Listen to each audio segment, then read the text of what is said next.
يعني بيجي لك ايش امبو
پێشەشی بەخاتانەکەم بەنای خی گەورە یاخوا بەخێر بن ئەمڕۆ کە 26 چواری 2016 دووەم جارە پێشانگایەکەی نێماکە دووەم جارە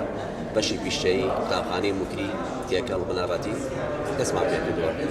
وەکە بێن باری دارایی و ئەم زوڵخۆنە لەبارەی کە ئێستا هەیە کاوێستە هەموو ڕێک و بنچینەکانی وڵاتەکەمان بەسپاس بەخوا بەڵ ئێمەتی مامۆستایان و خوێندکاران توانی ماستەر بۆتوانە بە تاقی تەنیا قوتابخانەی موکری ئەم پێشانگایە بکاتەوە لە هەموو بارەکان کە چنین دارتاشی سیرامیک سەرمەتشتا بەدەستێنین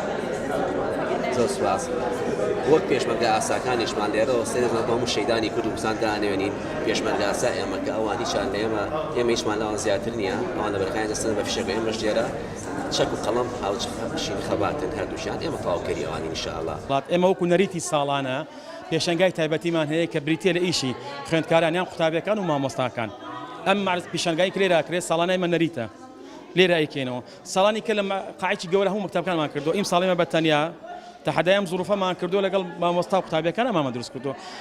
لەم بەشی پیشەیات من 5 بەشم هەیە بەس ئاتەن 3 بەشی بەشداریەکە بەشی دارتاشی بەشداریەکە لەگەڵ بەشی کانزاکان لەگەڵ بەشی سیرامیکە بەشی ڕسمەندەستیشم هەیە و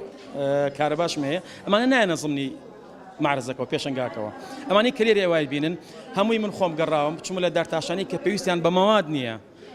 سەردار هەیە ئەوانیانە پارچە این هێنان من هێنم لێرە لەگەڵ مامۆستاکان لەگەڵ تەلبەکانە بۆی وال تەلبەکانیش بکەن کە قیمەتی پارچەکان بزانن